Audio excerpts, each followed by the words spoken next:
د واده سنت طریقه دا ده چې پکې خرافات مکو، د الله نافرمانی پکې مکو. باقی په سنت طریقه باندې واده دا مطلب نه چې تا ته الله وس درکړی دی او ته اسم په چا باندې خوراک نه کړي، نه، بلکې د شریعت مطابق ځان خسته کول، د شریعت مطابق خلکو ته خوراک ورکول، خسته خوراک ورکول. تا ته الله مال درکړی دی، د خپل وسعت مطابق خلکو باندې خوراک وکړه. بدترین ولیمه، بدترین واده هغه دی چې پای کې غریبانان پرېښودلی شي او مالداره پکې راوبدلی شي. دا بدترین واده دی. بهترین واده هغه دی چې پای کې مالداره غریب ټول پکې راوبدلی شي او د نافرمانۍ نه پکې ځان بچ کړلی شي. لکه نن سبا اجړاګان، ډمان، ساؤنډ، ډي جے سسټم او پته لګي د نور څه څه هغې کې کېږي.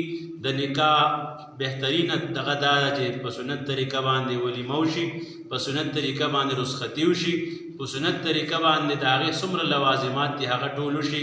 په دې نکاح کې برکت وي. او که نه په دې کې ډمانو له حاجي په لکونو روپۍ په هغې باندې وشیندلی شي او چې کله د نکاح ټایم راشي او بیا د امام له د نکاح پیسې ورکول نو بیا ټولو ورته ملا ماتی، یو ته ګوري بل ته ګوري، 1000 روپۍ 2000 روپۍ.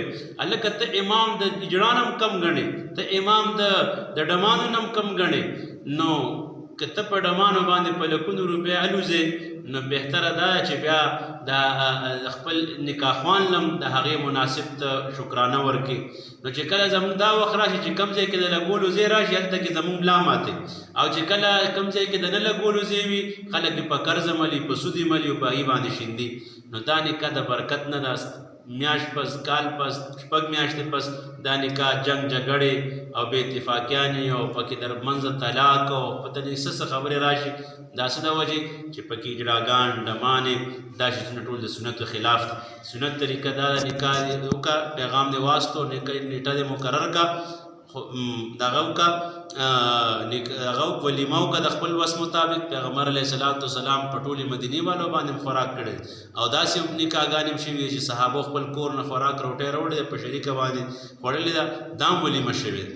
نو هغې کې څه خبره نشته، هغې کې ګنجایش ته الله پاک تعالی وس درکړی دی. په ټول کلي باندې چرګان او ګډان وخوروه، خو د نافرمانۍ هېڅ قسم ګنجایش په نکاح کې نشته.